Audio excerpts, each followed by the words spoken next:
Hello, welcome, beautiful humans. Thanks for joining me today.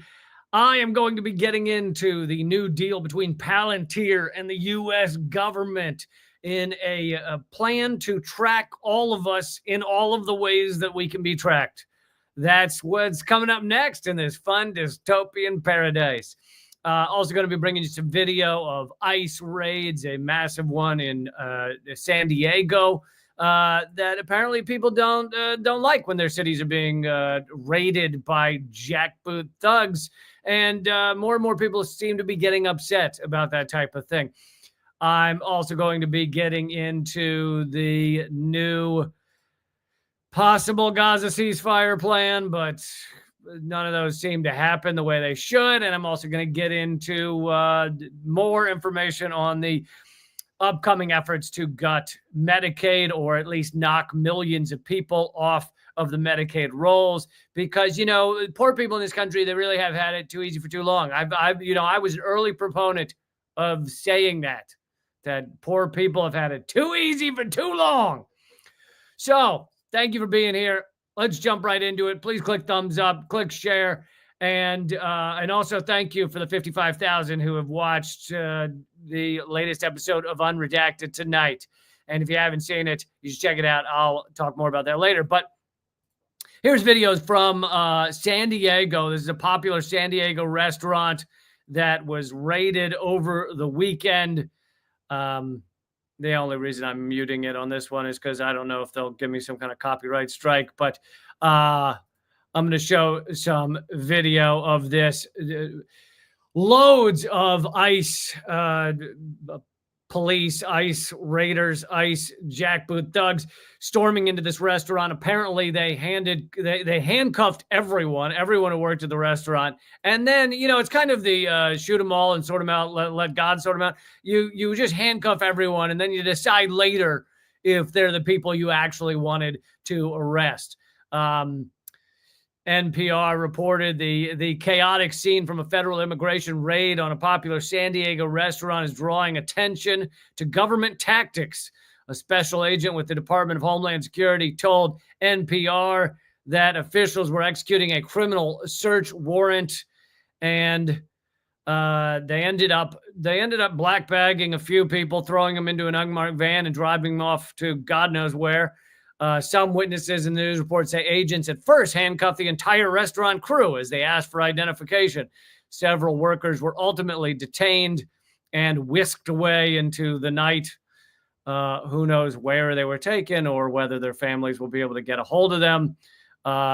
Truly repulsive new America, but good for the San Diego residents. Many of them stood up to this. The ICE agents then threw, what are they called? Flashbang grenades. These are grenades that technically won't hurt you unless you're on top of them. So sometimes people will lose their, eyes and things if a flashbang grenade is thrown straight at them. But that's no problem. That's just some fun old collateral damage. Everyone loves a little good collateral damage as you're raiding Americans and trampling on everyone's rights and whisking them away. Why not throw some less than lethal is the term, right? Less than lethal grenades and see what that does to the situation. Here's some more video. This one coming from Instagram, so I think I can play the audio on this one, but.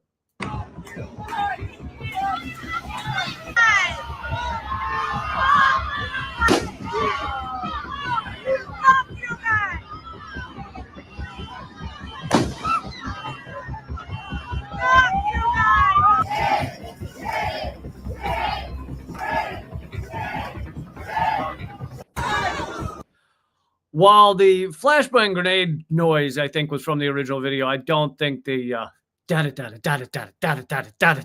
was in the original moment. I think that was probably added later, but who knows? Maybe DHS and ICE have gotten into adding that kind of music as they trample on people's rights. Let's talk for a moment here about, there's going to be people whenever you show the assault on immigrants, but of course it's not just an assault on immigrants because many of the people we've seen captured are American citizens. or are the family of an American citizen, or it's the mother of a child who's an American citizen. So this is not just an assault on immigrants; it's an assault on plenty of people who are actual U.S. citizens. But anyway, we'll ignore all of that, and we'll ignore all of the innocent people that ICE has rounded up, such as Native Americans at times. We'll ignore all of that, and we'll just say, okay, they absolutely have just gotten immigrants, they've arrested immigrants, and good for them. And how do you respond if you are opposed to this and people yell, oh well, they broke the law? They came into this country. Again, this is ignoring all of the people who didn't break the law but were arrested anyway. We're putting those aside for a second. They broke the law. Well, millions of people across this country break the law in some form or another every goddamn year. In fact, I'd be surprised if anyone watching this has not broken the law over the course of the past year. And sure, some of those are small, nothing laws like don't loiter somewhere. Don't do a rolling stop at a stop sign in the middle of the night where there's no one for 70 miles. You know, don't. And then some of them get a little bit bigger. Oh, you did that certain type of drug. Well, that was illegal. Oh, you bought this from. Oh, you declared your goldfish as a dependent on your tax returns. There's millions of laws, not millions, but there feels like millions of laws out there. But we decide which one of those, it's a cultural thing or a societal thing to decide which one of those laws are going to be the ones where we send jackbooted thugs to go and hold guns to people's head and throw them into a van and trample on their rights and ship them to a prison in El Salvador. Every one of our Congress people has broken the law in some way this past year. Trump himself has had like 1,000 cases. That's not an exaggeration. Literally 1,000 cases against him. Some of them he might be innocent of. I find it highly surprising, but and you know, he goes to court and he fights them, and then sometimes he has to pay someone, but he usually ignores it and doesn't pay that, which is breaking another law. And you notice that dudes with guns rarely show up and throw Trump into a van. This is what I'm talking about, when he was president, when he's not president, all of those times. Because that is not what's done to the upper echelon of our class in the class system in this country. Those people don't see the thugs with the guns showing up at their doors, or incredibly rarely. And if you do see it, it's the exception that proves the rule.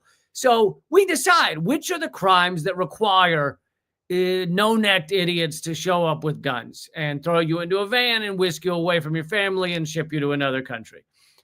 Very few. Or ship you to prison. Very few. So that is a societal decision. It's a cultural decision. So when people say, oh, they broke the law, we should remind them that pretty much everyone in this country, with the exception of Mormons, is breaking the law. That's not true. Many of them are polygamists and marrying 14-year-olds. So I take that back about the Mormons. But we're all breaking. It's you're just deciding which ones are the ones that are non-human, that should have their rights trampled on to such a degree that they're locked in a van, whisked away, don't get a lawyer, sent to another country. Furthermore, let's remember that we destroyed the countries that many of these people, most of these people, have fled from. We've destroyed them in a myriad of ways. We've killed their socialist leaders. We've assassinated people. We've destroyed their economy. We have sanctions on them. You name it, we've done it to just about every country that these people have decided to leave to come to the United States. So maybe there should be a little understanding of that. Also, we should perhaps remember during all of this that nation states are really just a brain parasite. All right. It is a stupid brain parasite designed to make us think we aren't all humans united in this quest to make this world, this life work for all of us. That is what we should really be focused on. Our shared humanity on this crazy rock floating in space. Instead, it's, oh, we hate those people because they were born on that side of the line, and that makes them fucking idiots, or makes them awful, or makes them parasites, makes them less than human.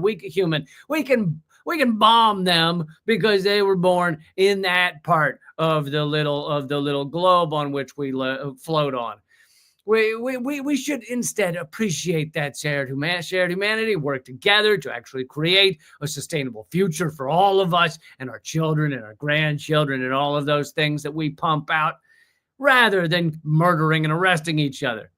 Also, we should remember that the U.S. is a nation of immigrants. It always has been, except for when it was Native Americans, and clearly they don't matter, right? Why should they? Trump's family name, as many of you probably already know, is actually Drumpf.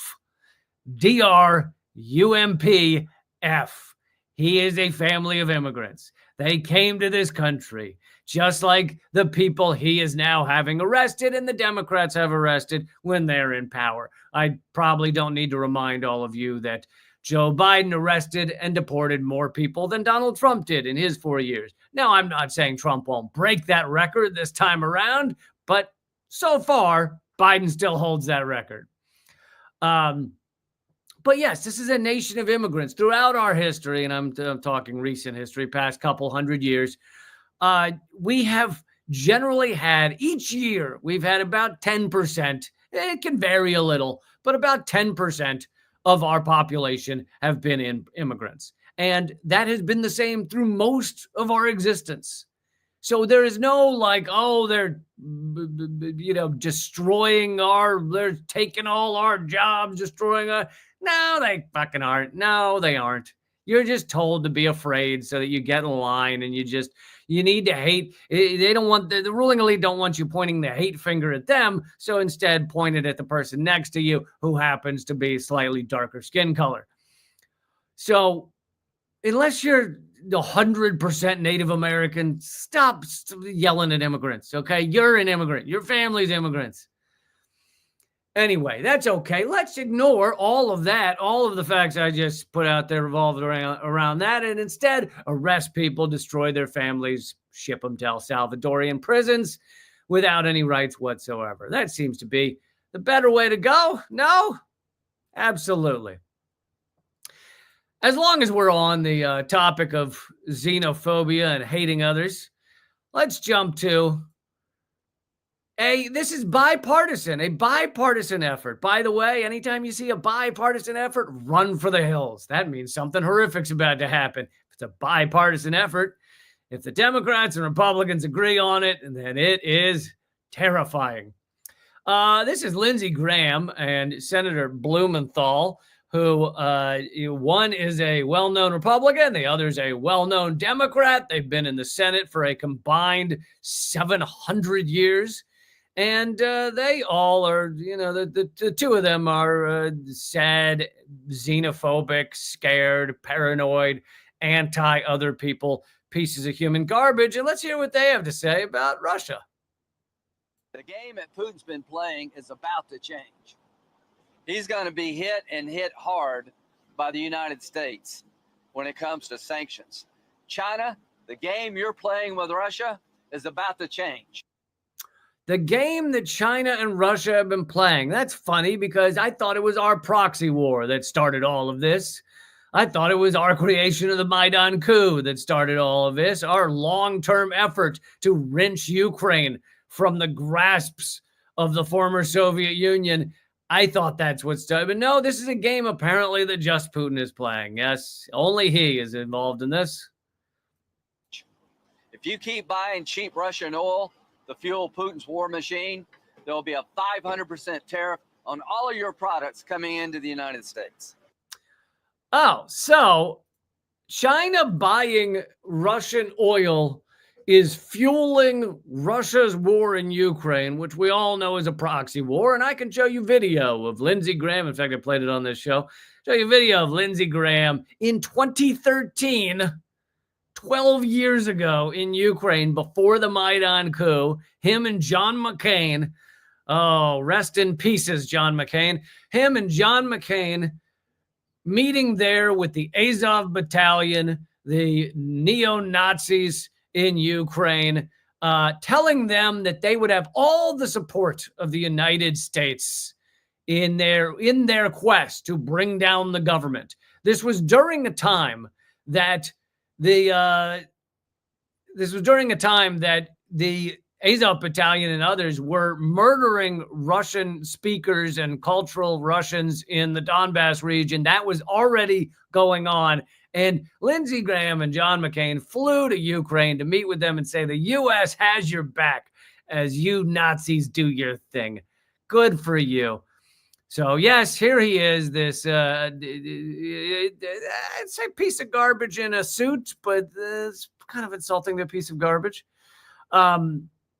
But here he is, uniting with the Democrats, with Blumenthal, and saying, we need to make it worse. We need to make sure this war, this proxy war that we created doesn't end. And we all know that they have done everything they can to make sure there will not be a peace agreement between Ukraine and Russia. They made sure it didn't happen within a month of this, of Russia's invasion of Ukraine, 2022. The peace deal was just about signed. It would have ended it. You would have saved the lives of hundreds of thousands. None of that matters to these pieces of human garbage, these narcissistic, absolute shitbags. And but here they've united to make it worse. Products coming into the United States.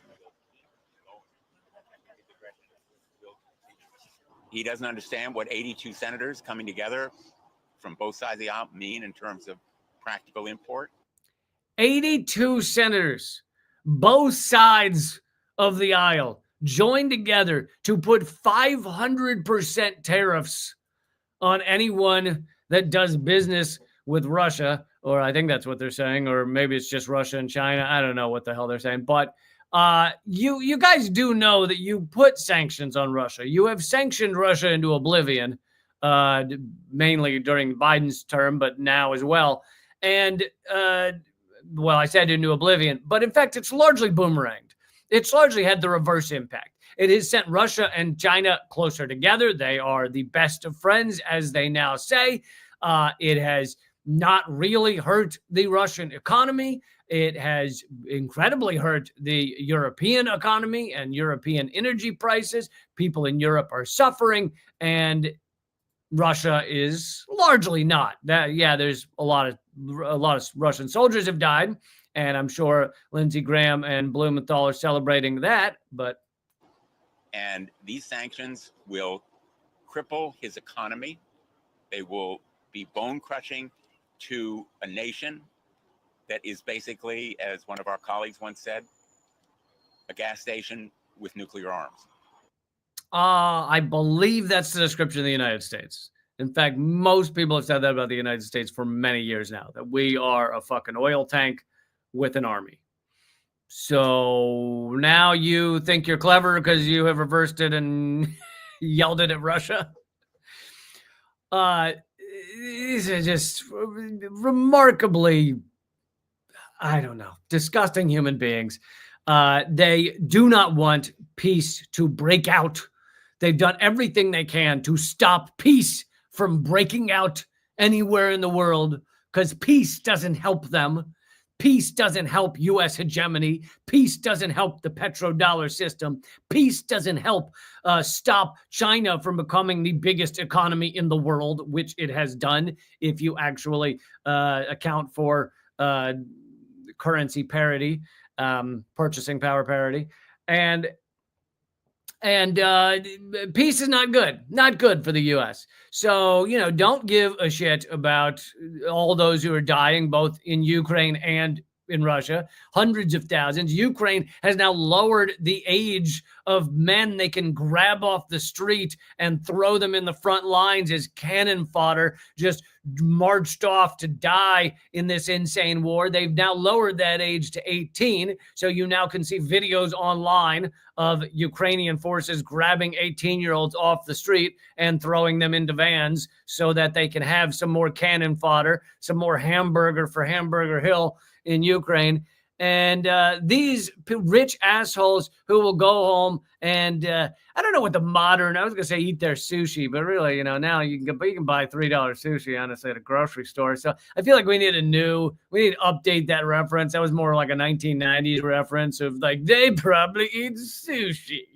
We need I don't know what the modern version, drinking caviar. I don't know what the modern reference, you guys can let me know what the modern reference of rich rich douche food is. But anyway, as they sit there in their suits, eating their fine dining, they are sending children now to just die in a meaningless war, which everyone knows how it will end. It will end with a peace agreement at some point. The U.S. just hopes that if we can keep it going a couple more years, and that'll drain Russia of missiles and drones and men. And apparently Russia is not suffering for soldiers. The reports I've heard is that, unlike with Ukraine, Russia has plenty of people who have signed up for their armed forces, and they're not really struggling for manpower. So while Ukraine is just obliterated an entire generation or 2 generations of men, I don't.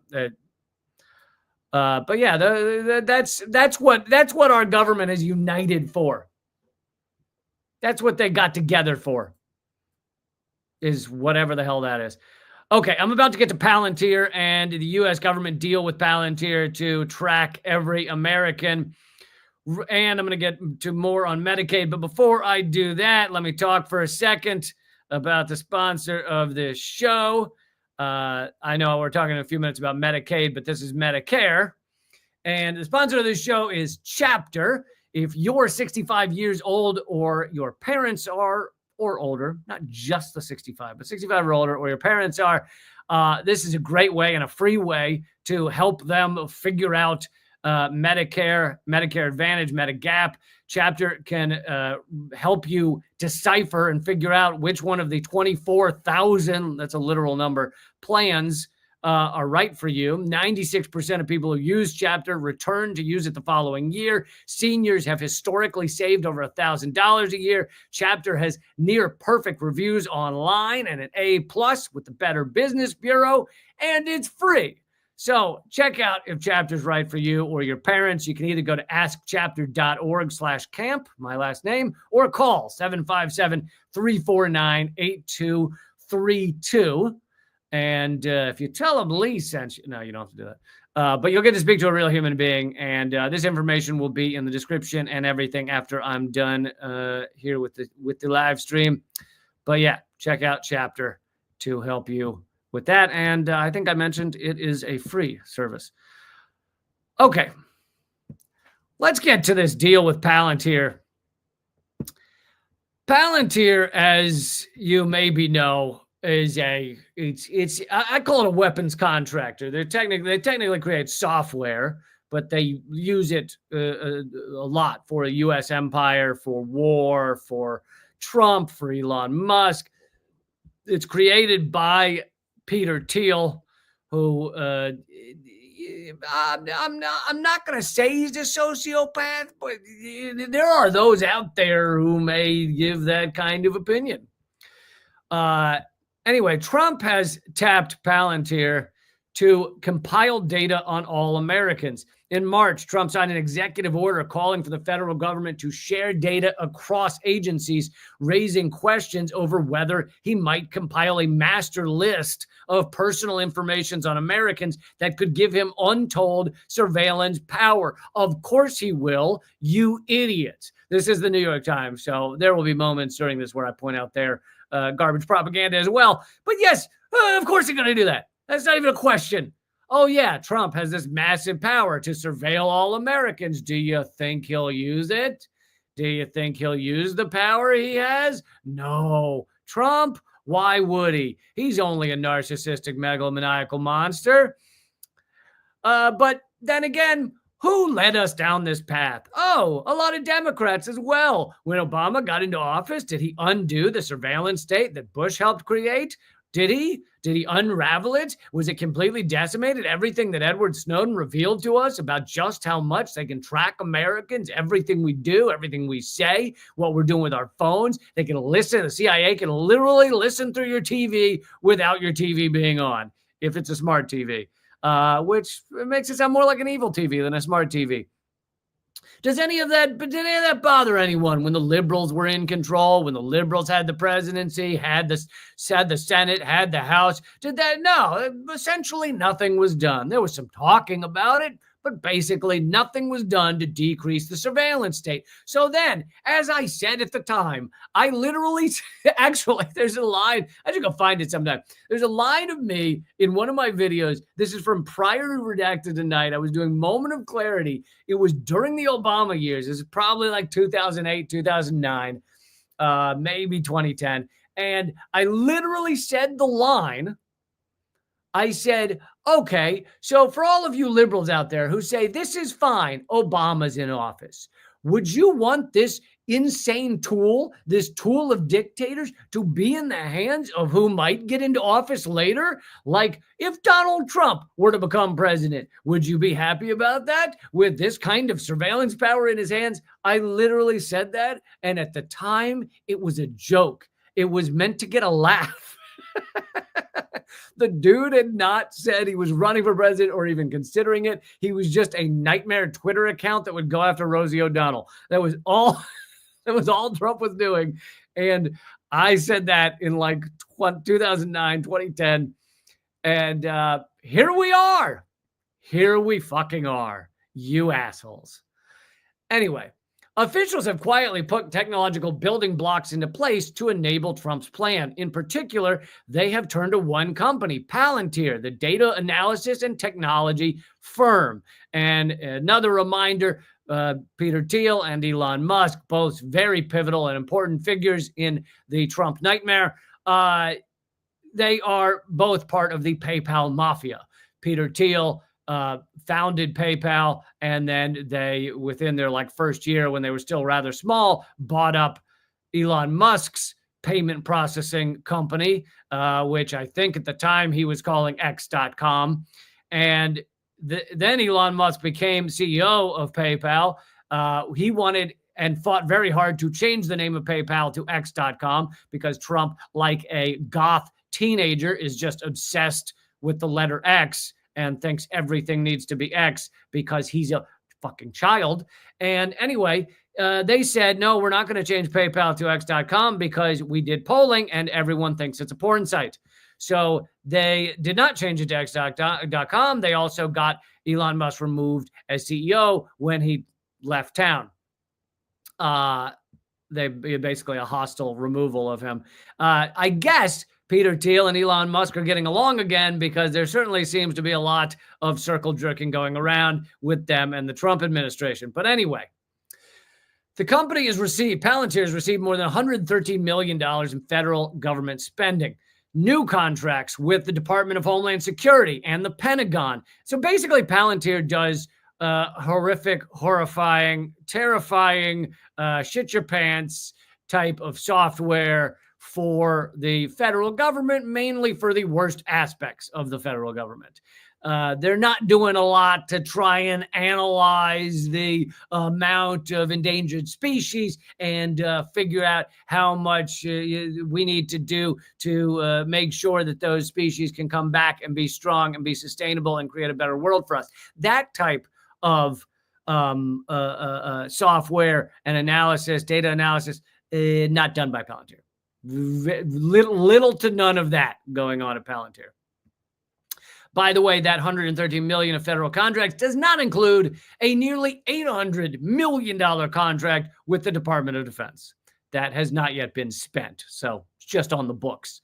But let's also remember the Department of Defense has no fucking clue how much money is going in and out and where it's going to. They literally can't pass an audit. They have never passed an audit. They were supposed to audit themselves starting in 1990s. They refused to do it. Then in the past 7 years, they've agreed to do it. They spend millions of dollars every year to audit themselves. And every year they come out and say, we have failed our audit. We have no idea what the fuck's going on. In fact, last time that they failed their audit, they said they can't account for 63%. Yes, 63%. You say 63%? Yes, 63% of all of their assets. How can you fucking fail to account for 63% of your assets?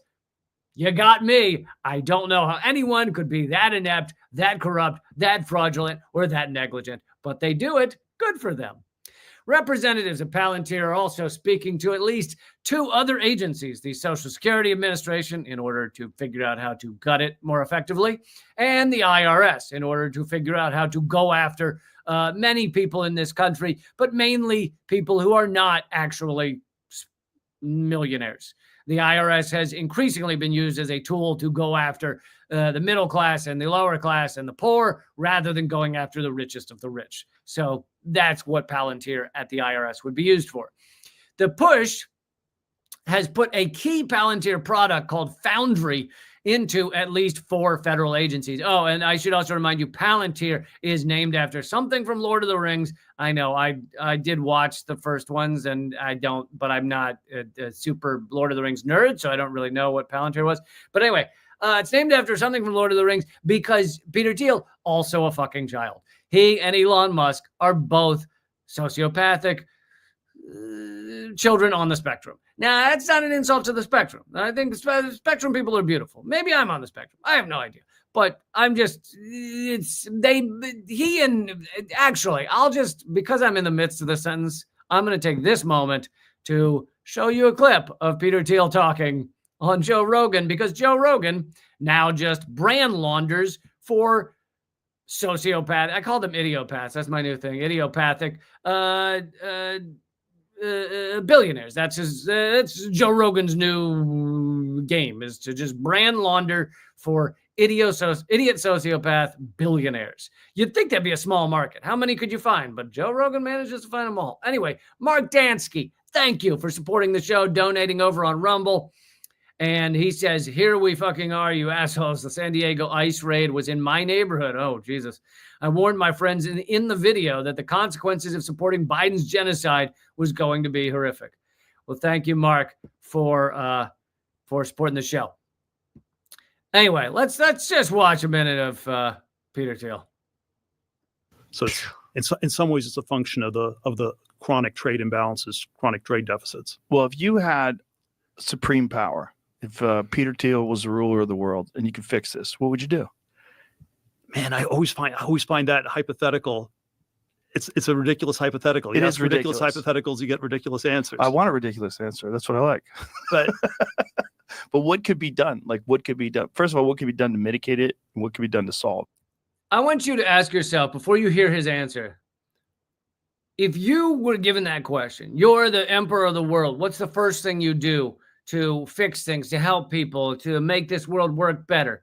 Of everything you think Peter Thiel is about to say, what would you think about? Think about the breadth of options you have there. Oh, I'd get food to everybody. I'd give clean water to everybody. I'd stop all the killing. I'd get rid of all nuclear bombs.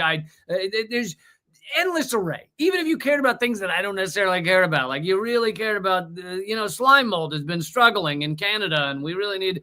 Sure, there's a million options here. What do you think he's going to say? I think my answers are probably all in the very libertarian direction. So it would be sort of figure out ways to have smaller governments, figure out ways, to increase the age on Social Security. That's the first detailed answer he gave. Just kick people off Social Security. All of the options he had on how to fix this world, how to do something positive, kick old people, advance the age. So yes, some people that are 65 or whatever the age is now, some people 65-year-olds act very young. There are other 65-year-olds I've seen who I thought were 112. I don't want to see the 112 seeming 65-year-old working at the factory. I don't really want to see anyone working anywhere they don't want to.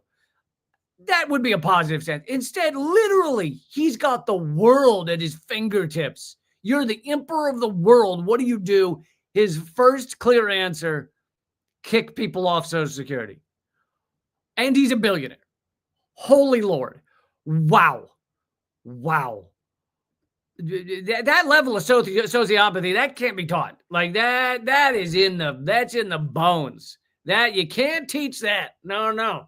You got it. Some people say, certain things you can't teach. Michael Jordan, you just can't teach that. He's just something in him, just made him that. It's similar with Peter Thiel. Peter Thiel is just like Michael Jordan, okay? Except Jordan, it was that jump shot. With Peter Thiel, it's being a sociopath. He is an all-star, Hall of Famer sociopath, and you can't teach it. You can't. You cannot. You got to be born with that level of disgusting moral core. All right. Anyway, I just wanted to see what a lunatic he was. But let's get back to so Foundry is, I assume Foundry is also named after Lord of the Rings, because again, these people are children. That doesn't mean you can't like Lord of the Rings. I'm not insulting Lord of the Rings. I'm just saying, if you are running government programs and you're just naming them after your favorite fiction book, child, okay? Child. Foundry, at least four federal agencies, including DHS and the Health and Human Services Department, widely adopting Foundry, which organizes and analyzes data, paves the way for Mr. Trump to easily merge information from different agencies, the government officials said. Creating detailed portraits of Americans based on government data is not a pipe dream. The Trump administration has already sought access to hundreds of data points on citizens and others through government databases, including their bank account numbers, the amount of their student debt, their medical claims, and any disability status. And while I want to criticize Trump for this, criticize Palantir for this, I also want to keep reminding folks that if Trump creates this program, you watch. If a Democrat gets into office next, they won't undo it. Any power that is sucked away into the executive branch is never given back. There is never a moment. And also, you don't, there's not that much pushback against. There's a little, but it's not like all of Congress is passing something right now to stop Trump from stealing all of your data and basically monitoring every American. And let's be clear on where this goes. It might not happen tomorrow. It might not happen for 5 years. But if the government has access to every piece of data, every credit card purchase, and by the way, we're quickly getting to a world where you basically have to buy things on either phone apps or a credit card. We're not there yet, but we're close. There's plenty of places where they're like, I don't take cash, and most people don't have cash. So if they can take all of that information in a couple of years, might be very soon, you can use AI, you can use algorithms to literally find out the type of purchases that show that someone is kind of anti-government or kind of anti-Trump, and rate them on that scale. It's basically a behavior scale. And I know this stuff has been in Black Mirror and other dystopian things, but that's where we're headed. It's a behavior in society. And in fact, there's been a lighter form of this, which I've criticized before, which is your credit report.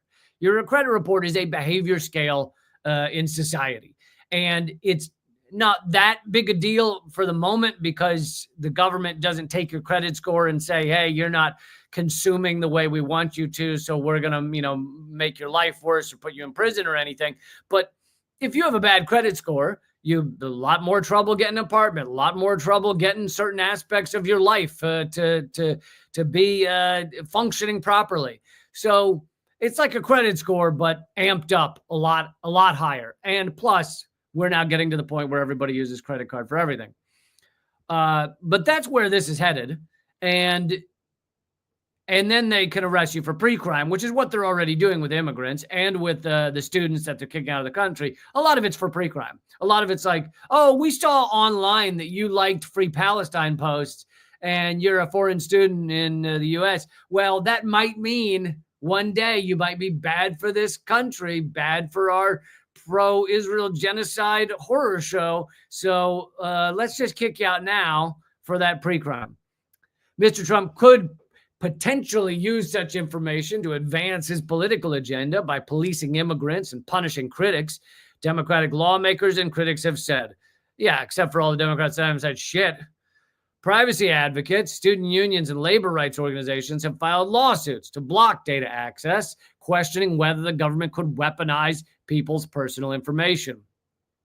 Palantir's selection as a chief vendor for the project was driven by Elon Musk's Department of Government Efficiency. So clearly Musk and Peter Thiel are friendly again if Musk is the one putting Palantir up for this.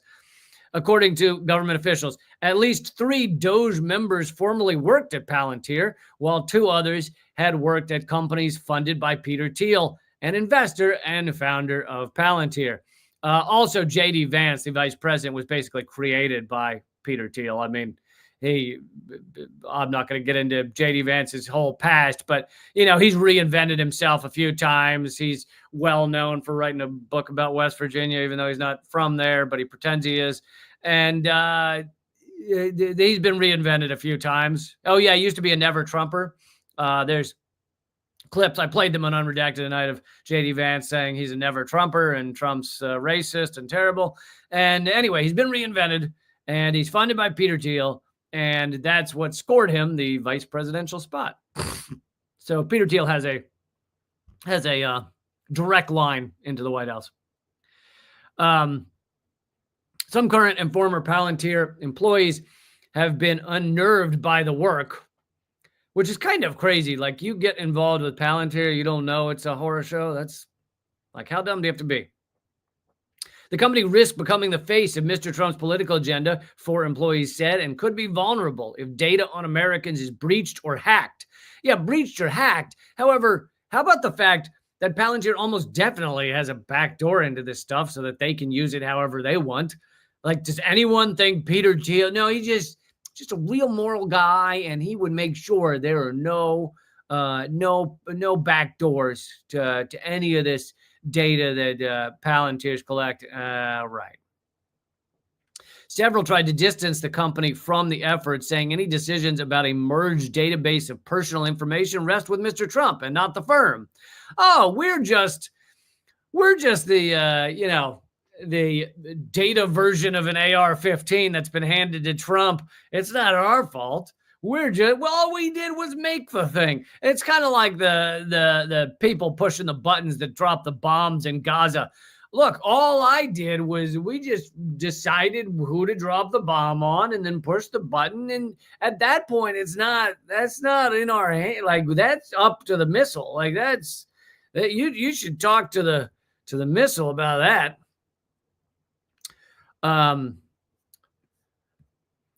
A lawyer for the Electronic Frontier Foundation, a digital rights group, said the government typically collected data for good reasons, such as to accurately levy taxes. Yeah, right. But if people can't trust that the data they are giving the government will be protected, I'll throw that question to you guys. You think the government's protecting your data? Will be protected, that it will be used for things other than what they gave it for, it will lead to a crisis of trust. Yeah. Do you think there's going to be a crisis of trust? A crisis of trust in this country? Do you think you can trust these goons from either side of this so-called two-party system? You know what I was marveling out the other day is we pretend, they want us to say, oh, China's evil because they don't have democracy, and our proof that China doesn't have democracy is they only have one party, okay? They have the Communist Party. You can't really vote outside of it. However, they do vote a lot, and they actually can change policies in their hometown largely, or their area of the country, et cetera, and that does happen a lot. But in the U.S., you can't really seem to change anything depending on what we vote for. You can even vote for a ballot initiative, and then the government in that, like Washington, D.C., where I used to live, just goes, oh, yeah, we know you voted for that, but yeah, we don't care. But anyway, what I was going to say is, oh, China only has one party. Well, the truth is the U.S. only has one party. So who are we to say China only has one party? The U.S. has one basically allowable party, the Capitalist Party. China has the Communist Party. The U.S. has the Capitalist Party. There is no way to vote outside of the Capitalist Party, not except whatever. There's people getting 0.01% or something that are not allowed in any media coverage who might be outside the Capitalist Party. But essentially, you have one party. So if the U.S. has one party, who are we to then yell at China, you only have one party? Yeah, so do we. We have the Capitalist Party. That is it. The corporate Capitalist Party. Anyway. Let's see, last little thing. The government contracts also span the Defense Department, Centers for Disease Control and Prevention. During the pandemic, Biden used Palantir to distribute vaccines. So Palantir's been just gotta love them. They've just been around for past several years doing wonderful work. Palantir also recently began helping Immigration and Custom Enforcement, ICE enforcement, and removal operations teams. Oh, so basically exactly what you just saw in San Diego. According to 2 Palantir employees and 2 current and former DHS officials, the work is part of a $30 million contract that ICE signed with Palantir in April to build a platform to track migrant movements in real time. Yeah, dystopian horror show. I wonder if Palantir consults for Black Mirror on what exactly they should make their episodes about. Here's an example, and I'm glad this guy on Twitter or X reminded me of this. And he's writing about how you could, because people like to go, what are you worried about your data if you're doing everything right? If you're not breaking the law. Well, as I mentioned before, everybody's breaking the law to some extent. It just depends on how much our society cares about certain laws. But that aside, they like to go, I ain't doing nothing wrong, so go ahead. They can monitor my data. I don't care. Well, this person wants to remind you of this example. A few years back, there was a guy named Brandon Mayfield, ordinary attorney living in Oregon. He had a wife, kids, law practice. Pretty normal life. Out of nowhere, the FBI showed up at his door, arrested him, accused him of being involved in the Madrid train bombings in Spain. I don't know if you remember those several years back, a bunch of bombings in Madrid. Why did they accuse him of that? Because a fingerprint database flagged him as a match. Now, this is also my issue with fingerprints. I've discussed that before on how garbage or questionable forensic quote unquote science is. But that aside, turns out the database was wrong because fingerprints they don't actually scan the entire fingerprint. They scan little peaks and valleys on the fingerprint, and you could have the same peaks and valleys as someone else. Therefore, you can be confused with someone else if your fingerprints are in the database.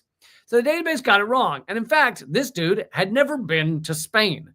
But because all of his personal data was in government systems, and because the authorities trusted what the system was telling them, they turned his life upside down. They detained him for weeks. His house was searched, family terrified, reputation in the garbage because a computer said so. So now, how do you feel about Palantir collecting every bit of information about you to hand over to the government? Because that exact same shit could happen. And that's an example of literally the guy having nothing to do with anything.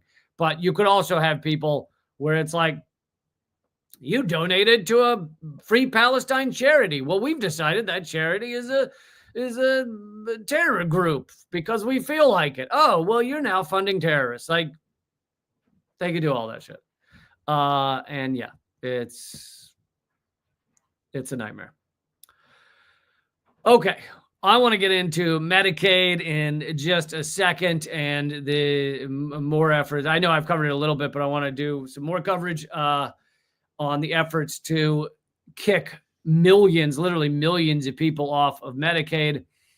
For those of you who haven't already seen it, the new episode of Unredacted Tonight has already been viewed by 55,000 people on just one YouTube channel. And I know that may not sound like a lot compared to some of these other channels, but compared to the amount of suppression that I face, that is a pretty damn good amount, and I think it's really hit a nerve. And I'm going to show you 1 minute right now and then come back on the other side of it. This is the top 11 signs that Israel is collapsing is what the episode is about. So I'll show you 1 minute right now. IDF soldiers refusing to serve. And first of all, don't call it serving in the IDF, okay? Committing genocide is not the same as dishing out ice cream. They aren't serving unless that IDF bloodthirsty maniac handed you a chocolate mint with a caramel drizzle. Anyway, over 100,000 Israelis have reportedly stopped showing up for reserve duty. The Army informed Defense Minister Israel Katz in mid-March that the attendance rate stood at 80%. Who knows why these young men and women don't want to kill innocent children? I guess they just weren't raised right. But there's more. It's probably worse than 20% not serving. Many believe the tightly guarded number is more like 40% of reservists not showing up. This is a deeply held secret because Israel knows that having a moral core and refusing to be a dripping in blood monster is infectious. Once a few 100,000 do it, everyone's going to want to do it. Then not being a genocider will catch on quicker than magenta hair. Number 2.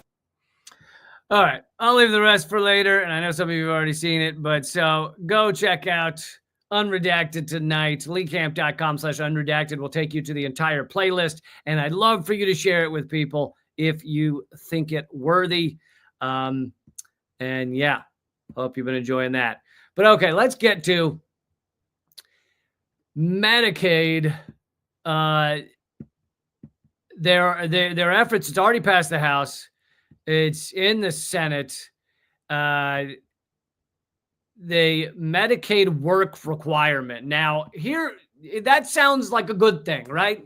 You go, okay, work requirement. Well, I support that. And this has carefully been crafted to make you think this is totally makes sense. Yeah, there should be a work requirement because otherwise it's just people exploiting the system. Otherwise, they're just sitting at home collecting health care. Let's start with the fact that we should all have fucking health care. Okay? Let's start there. Let's start there in the discussion. Anyway, here's from New York Times. It would be easier to lose benefits and harder to re-enroll. So a lot of this is about just making it as difficult as possible for people to get through this process. So even if you are working, it makes it very hard to stay on the system and keep it. And that's by design. It's basically, let's make it as difficult as possible. Let's make it confusing as possible. And then a lot of people will just fall off of it because they can't figure out how to navigate the system. To continue from New York Times, it would apply to a larger set of Medicaid recipients, including Americans previously determined to be too old to need such requirements.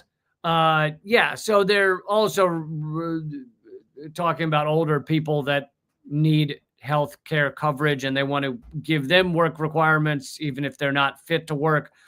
The Congressional Budget Office estimates that this and other Medicaid changes in an earlier version of the bill would cause 7.6 million people to become uninsured in a country where we should all just get health care. Every other industrialized country has mostly universal health care. The United States is still the only one that fucking does this to people because we are run by children. We are run by sociopathic children. That is where the beginning and end of this discussion should be. You should not even be discussing what Medicaid is. Medicaid should not be a word that we even understand because everyone should just have health care. To continue from the article, most of the people expected to lose coverage would be eligible for Medicaid, but unable to prove it under the law's strict paperwork standard. So this work requirement, where you turn on an interview and it's mainly Republicans, the Republicans are on TV going, hey, we just want people to work. Well, guess what? Almost everyone of those 7.8 million is working and should be eligible for Medicaid because they're poor despite working, which how fucked up is that system to begin with? Maybe that's a problem, huh? Oh, no, not at all.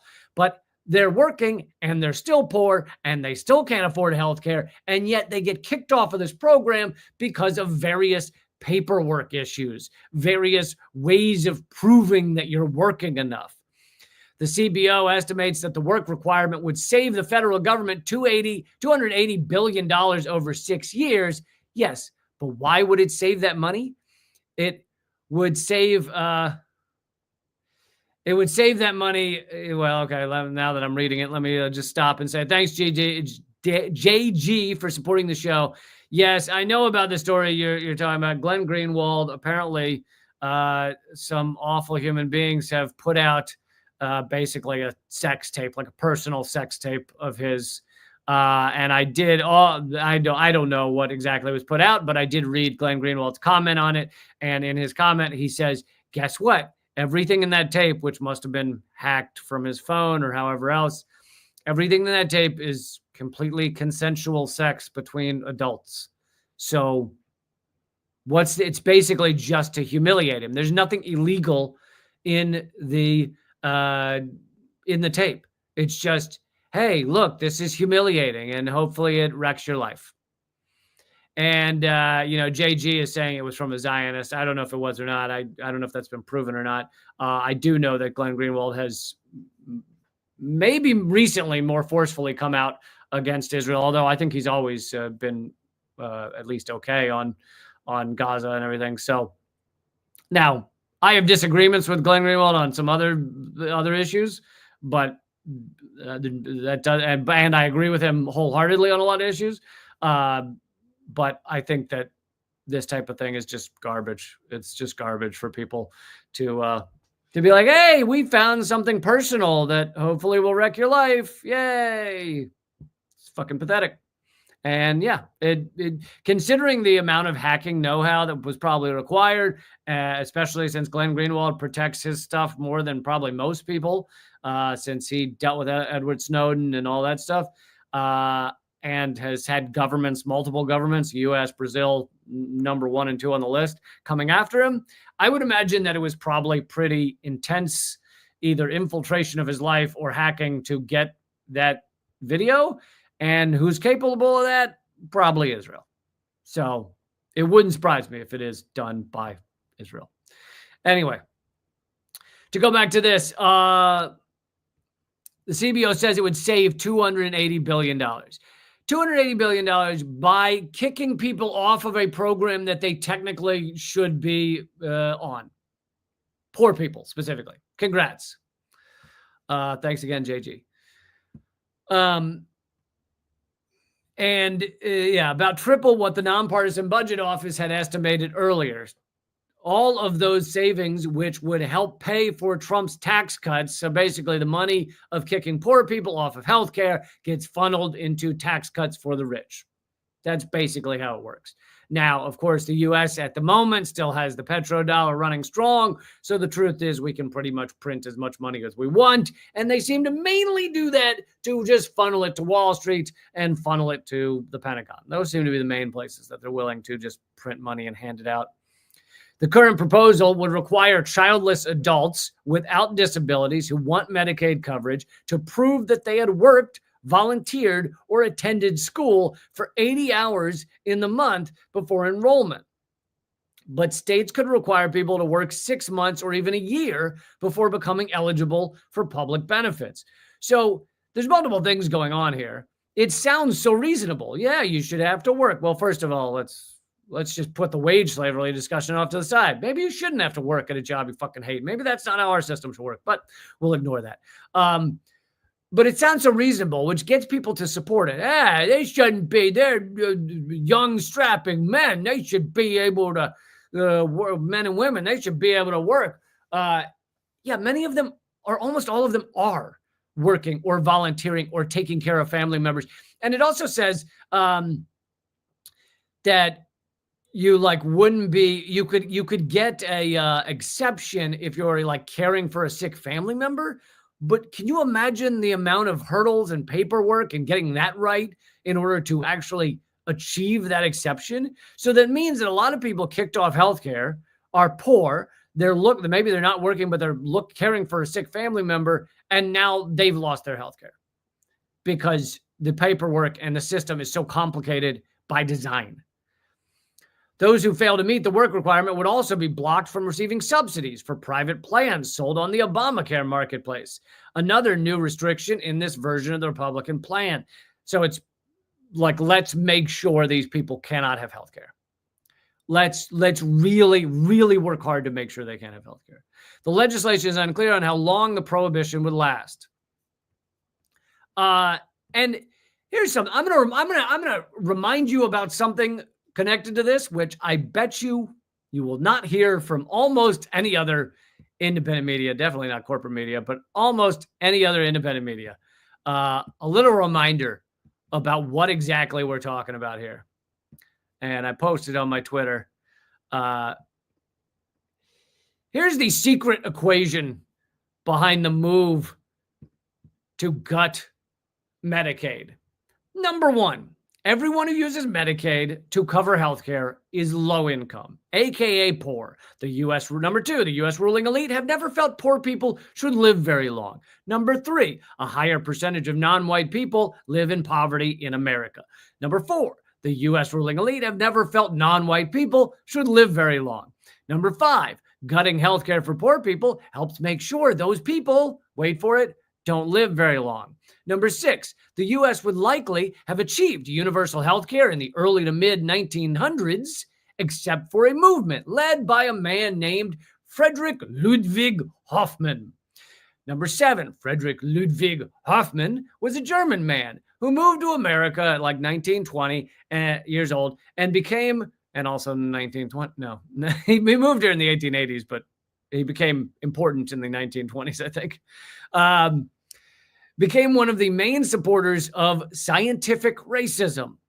Number eight, he believed that by keeping healthcare away from Black people, he could help ensure that they would eventually die out, meaning no Black people in America. Boy, doesn't that sound wonderful for racists. Number nine, as the vice president of Prudential Insurance, which was the largest insurance company in the nation at the time, Hoffman became the face of the movement to stop universal health care in America. Almost everyone else citing stats about how bad universal health care was and how it would harm everyone and your health care would suck and it would even harm Black people because they pretended not to be racist, etc. All those facts and charts and everything, stats that were cited by those against universal health care, almost all of them came from Hoffman's bullshit numbers. So you had a racist white supremacist creating fake numbers, which were then fed to people to go against universal health care. Number 10, Hoffman and his movement won. The U.S. to this day still does not have health care for all. Number 11, now many in Congress are working to cut Medicaid for people who need it. Number 12, therefore, if you're happy about so many people having their lives torn up over insane healthcare costs and basically just not going to the hospital or going to the doctor because they can't afford it, then remember to thank Friedrich Ludwig Hoffmann and white supremacy, because that's what you're siding with. That history of our healthcare system is kind of a little forgotten, don't you think? Rarely do they go, oh, you know why we don't have universal healthcare? White supremacy. You don't really hear that a lot. I wonder why. I wonder why that history is kind of covered up. By the way, if you want a full episode on that, we did a full episode on that at Government Secrets, one of my many podcasts. Okay, I'm gonna wrap up here in a second. Oh, I did say, okay, I'll do one more story because I did say I'd cover some of the we'll try and get through this quick. Gaza ceasefire deal that has not been accepted yet. But this is proposal. This is from Dropside News. Like I said, they've been doing great work on Israel and Gaza and the genocide. This is Trump's new ceasefire proposal, spearheaded by Donald Trump's special envoy, Steve Witkoff, which we've already seen. He will make promises to Hamas, to Gaza, and then just blatantly lie and not stick to any of them. Anyway, it includes a 60-day initial truce, a redeployment of some Israeli occupation forces, and an exchange of captives, including 10 living Israelis held in Gaza. It would also require the immediate delivery of humanitarian aid, including by the United Nations and the Red Crescent. Let's remember they've been trying to kick out the United Nations and the Red Crescent in order to use the Gaza Humanitarian Fund or whatever, which was recently created and is basically funded by Mossad and connected to U.S. mercenaries.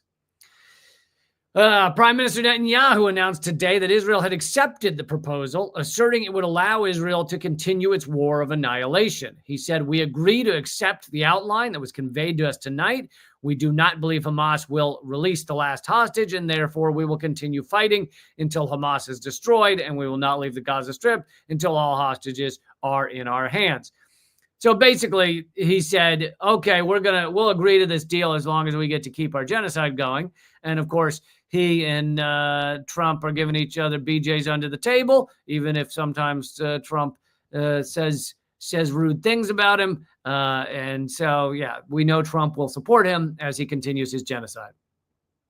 Netanyahu announced today that Israel had accepted the proposal. Oh, I already said that one. If finalized, the agreement would personally be announced by Donald Trump, and states that Trump guarantees Israel's adherence to the ceasefire during the agreed upon period.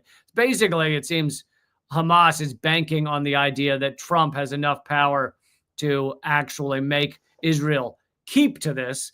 But we also know Trump is a blatant liar, and who knows whether he just would, oh yeah, I'll definitely confirm this happens, and then, just does whatever Israel wants. Witkoff would come to the region to finalize the agreement. Hamas confirmed it received the Witkoff proposal and said it is responsibly studying it in a way that serves the interests of our people. Witkoff announced the U.S. was on the verge of sending the term sheet to Hamas and Israel for approval. I have some very good feelings about getting to a temporary ceasefire and a long-term peaceful resolution of that conflict. Yeah, right.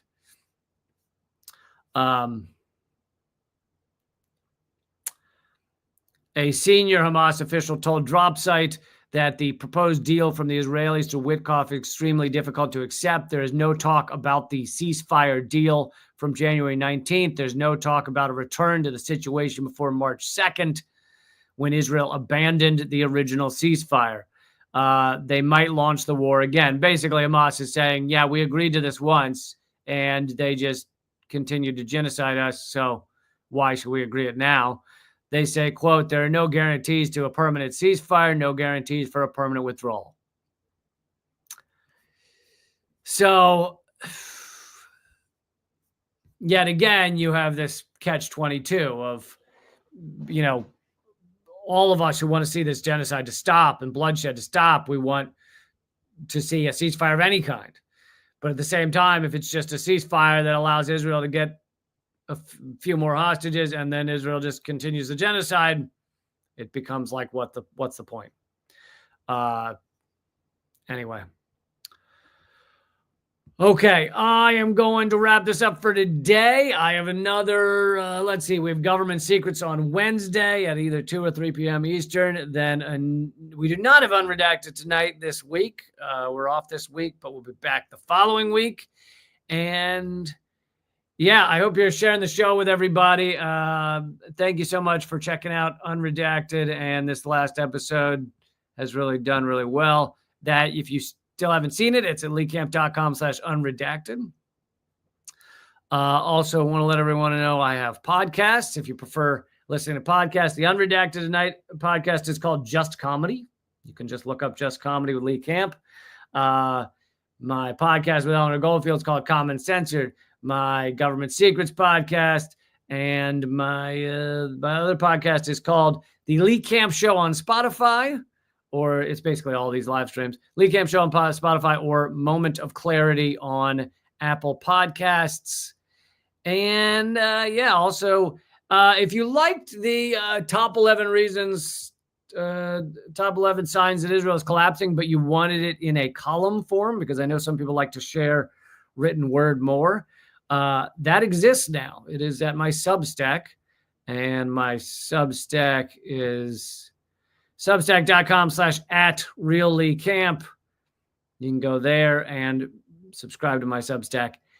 And of course, finally, I hope you'll support the show by becoming a member at either patreon.com/leecamp or leecamp.net. Leecamp.net is my locals page, and locals is a really cool hangout of awesome-minded people. And for everyone at locals, thank you. You really do make this show possible. Can't thank you enough. All right. Keep fighting. I will see you Wednesday. Shouldn't have said keep fighting first, because then I can't say it at the end. But so I'll just say it. It'll just be awkward, and I'll just say it again. So it's coming. I'm going to do it here in a second. It's going to be a little bit awkward, but I'm going to do it anyway. Here, wait. Keep fighting.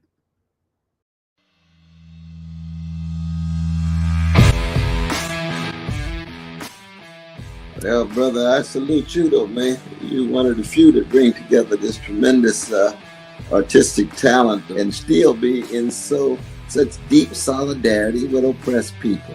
It's an honor to be here because I'll tell you, Lee, you have one of the funniest shows on television, bar none. It's an enormous pleasure to be here. While I was waiting, I was leafing through your wonderful book. Same to you. I love your show. Be happy to come back anytime. Lee, this is one of the great honors of my long career, just to be in the same earth with you. I'm sure. We're just so blinded. We have so many blinders on because our society doesn't want us to know things. And so it takes shows like your show, and it is clearly designed to eradicate. Hey, good to see you. Hey, Jill, how are you? Julian, thanks for joining me. Honor to have you, brother. Consumerism is a theory that people should behave this way to help each other. It's not. Mr. George Galloway, thank you so much for joining me in these dark times. Always a pleasure, my friend. Thank you so much, Lee, for having me on. Keep fighting. Ha ha.